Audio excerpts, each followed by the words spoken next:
बिस्मिल्लाहिर्रहमानिर्रहीम। अस्सलामुअलैकुम। उम्मीद है कि आप सब खैरियत से होंगे।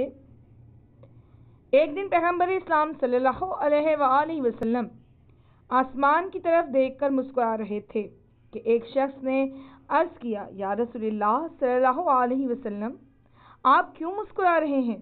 पैगम्बर ने इरशाद फरमाया, जिस दिन मैं आसमान की तरफ देख रहा था, मुझे ये मंजर नज़र आया कि आसमान से दो फरिश्ते ज़मीन पर आए। उस बंदा मोमिन की इबादत का सवाब लिखने के लिए जो दिन रात अपनी मखसूस इबादत गाह में इबादत इलाहिया और नमाज में मसरूफ़ रहता है। लेकिन जब इन फरिश्तों ने इस मोमिन को इस मुसल्ले के बजाय बिस्तर अलालत पर पाया तो आसमान की तरफ वापस पलट गए और इन्होंने खुदा की बारगाह में अर्ज़ किया, हम हस्ब दस्तूर इस बंदा मोमिन की इबादत का सवाब तहरीर करने गए थे, लेकिन हमने तो इसको मुसल्ला इबादत के बजाय बिस्तर अलालत पर पाया, लिहाजा हम वापस आ गए।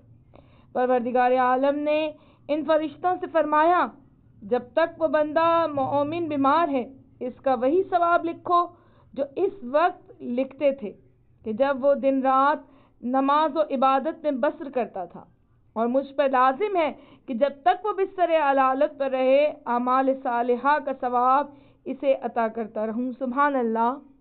उम्मीद है कि आपको वीडियो पसंद आएगी। लाइक कीजिए, शेयर कीजिए, मेरे चैनल को सब्सक्राइब कर दें। मुझे इजाज़त दें। अल्लाह हाफ़िज़।